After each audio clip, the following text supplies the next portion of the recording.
Hello there, welcome back to the Kaiju World Order. My name is MM, and I am still your host with the most, and today we are here to talk about the recent crossover between the Justice League and the MonsterVerse.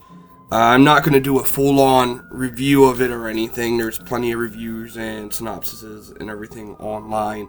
Just wanted to put some basic thoughts out there on what I liked, what I really didn't like. For all the pros of it, cool story. I liked seeing Godzilla beat the shit out of Superman. I admit that's something I've wanted to see since I was a kid. Now, if only we can get him to do the same to Goku, I'll die a happy man. So, we also had some other really cool stuff in here, though, like the Bat-Mech fighting Mechagodzilla and Godzilla. You had Green Lantern, King Kong, Beast Boy turning into a Kong to help Kong fight Uber Skullcrawler. I can't think of what its name was. I don't think they even named it in here. I know it has a name on Toho Kingdom, I think.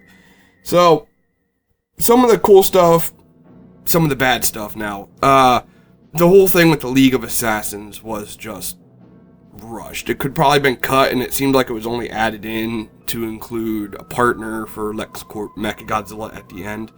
Otherwise, they really weren't needed. If they were dead set on it, they should have included another 2 or 3 issues, maybe. And then, getting on to Mechagodzilla, the series definitely needed a MonsterVerse bad guy. And Mechagodzilla fit the bill perfectly, and I do just wish that they would have had him being LexCorp colors. And I don't know much about DC Comics, but I do know Lex's power suits are generally purple and green. And while I don't think they should have redesigned Mechagodzilla, just give him an alternate color scheme to just tie the knot with LexCorp, I think that would have been cool. Purple armor with green power.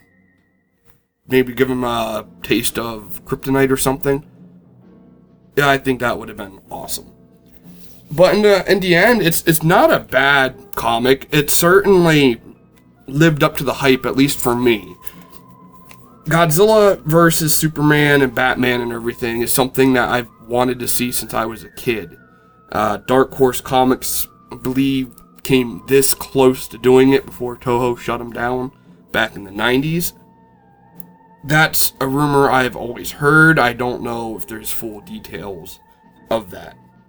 But I am glad to see Toho is allowing these crossovers now with Power Rangers, DC, upcoming Marvel crossovers. Hopefully we'll get even some more crazy ones like Army of Darkness and Mars Attacks, and I would still absolutely love for some sort of wide cross promotion of Godzilla versus Lovecraft and Godzilla versus Cthulhu and Transformers.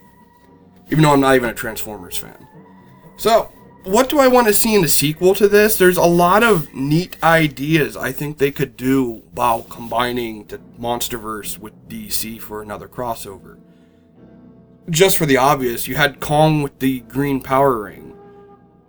Mothra would work great with an indigo or violet power ring that, if I remember right, are either like love or hope or something like that for their power source or their feelings.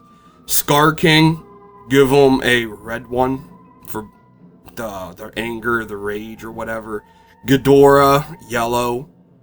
Have him team up with Sinestro and the Yellow Corps. And the only reason I know them one so well is because of the crappy Ryan Reynolds movie. But it would work. Just imagine Ghidorah shooting his gravity bolts, and then as they're flying, they just turn into like assorted weaponry. I don't know, giant chainsaws shooting from his mouth or something. Could be fun, could be dumb, but I'd be into it. I also really want to see more of the DC giant monsters make an appearance. In the beginning of the first one here, Titano makes a brief appearance, but doesn't actually engage any of the Titans. You get the Kraken midway through when Godzilla makes an appearance at Atlantis. I don't know much about the DC giant monsters. I know there's more than a handful. So let's see some of them come in. Let's see Godzilla tangle with Starro from the Suicide Squad movie. I think that's really the only one I know for sure. Oh, Trigun. I guess he becomes giant from the Teen Titans. I just remembered that from the old cartoon from the 2000s. So there's plenty of giant characters for them to still bring in for another one. So yeah, there is a lot of different characters that they could bring in to fight Godzilla and the Titans. They also don't all have to be giant size. They could bring in Darkseid from Apocalypse and have him wage war with the Earth, and Superman and the Justice League have to get Godzilla to help him fight a Sinestro-powered Ghidorah that's also teamed up with Darkseid. Stuff like that. I want to see that stuff so bad. And it's stuff that we will never see again. We've never seen this stuff before because Toho, again, always shut it down. But now we're getting more of it. So let's embrace it. Love it. And what also doesn't just get me excited about this, it's the merchandise. Now, McFarlane's already released a Kong and Batman 2-pack. I didn't get it because I have way too many Kongs as is.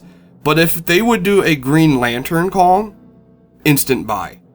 If they would do any other type of Titan with power rings, instant buy. A Batmech with Godzilla 2-pack, I would buy that. Hell, I would even get a Joker that's painted up to, well, not Joker, a Ghidorah that's painted up to look like a Joker. Which I've seen some fan art before, and that looks cool. So I'm hoping I'm not the only one here who's really excited for the ideas that can be had for Godzilla versus DC. And everything in between. If you agree, don't agree, whatever, drop a comment, drop a like, hit that subscribe. Hope to see you again here soon. And thank you for coming to the KWO. Peace.